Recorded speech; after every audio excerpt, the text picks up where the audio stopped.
குழந்தைகளின் ஆபாச படங்களை பதிவிறக்கம் செய்து பார்ப்பது குற்றமல்ல என்ற சென்னை உயர்நீதிமன்ற தனி நீதிபதியின் தீர்ப்பை உச்சநீதிமன்ற தலைமை நீதிபதி அமர்வு ரத்து செய்துள்ளது.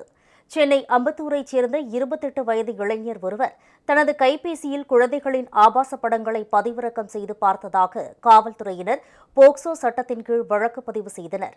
இந்த வழக்கை ரத்து செய்ய கோரி அந்த இளைஞர் சென்னை உயர்நீதிமன்றத்தில் தாக்கல் செய்திருந்த வழக்கை விசாரித்த தனி நீதிபதி ஆனந்த் வெங்கடேஷ், பொதுவாக கைபேசியில் ஆபாச படங்களை பதிவிறக்கம் செய்து தனிப்பட்ட முறையில் பார்ப்பது குற்றம் இல்லை என்பதால் அவர் மீது போக்சோ சட்டத்தின் கீழ் குற்றம் சாட்ட முடியாது என கூறி வழக்கை ரத்து செய்தார். இதையடுத்து சென்னை உயர்நீதிமன்ற தனி நீதிபதியின் இந்த ஆணையை எதிர்த்து குழந்தைகள் உரிமைக்கான கூட்டணி சார்பில் உச்சநீதிமன்றத்தில் மேல்முறையீடு செய்யப்பட்டது. இந்த வழக்கு தலைமை நீதிபதி டி.ஒய். சந்திரசூட் தலைமையிலான அமர்வில் விசாரணைக்கு வந்தது. அப்போது சென்னை உயர்நீதிமன்றத்தின் ஆணை குழந்தைகளின் உரிமைகளுக்கு எதிரானது, சட்டவிரோதமானது என வாதிடப்பட்டது. மேலும் விசாரணையின் போது நீதிபதிகள் தனி நீதிபதி எவ்வாறு இதுபோல ஆணையிட முடியும் என்றும் இது மிக கொடுமையானது என்றும் கருத்து தெரிவித்தனர். இந்த நிலையில் மேற்கண்ட வழக்கில் இன்று தீர்ப்பு வழங்கப்பட்டது.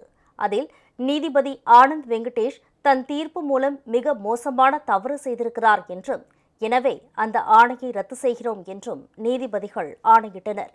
தனிப்பட்ட முறையில் சிறார் ஆபாச படங்களை சேமித்து வைத்து பார்ப்பதும் குற்றமே. தனிப்பட்ட முறையில் ஆபாச படம் பார்ப்பவர்கள் மீது போக்சோவில் வழக்கு பதிவு செய்து நடவடிக்கை எடுக்க வேண்டும். மேலும் சிறார் ஆபாச படம் தொடர்பாக அவசர சட்டம் பிறப்பிக்க வேண்டும். சிறார் ஆபாச படம் என்ற வார்த்தையை பயன்படுத்துவதை தடுக்க அவசர சட்டம் பிறப்பிக்க வலியுறுத்துகிறோம் என்று நீதிபதிகள் தெரிவித்தனர்.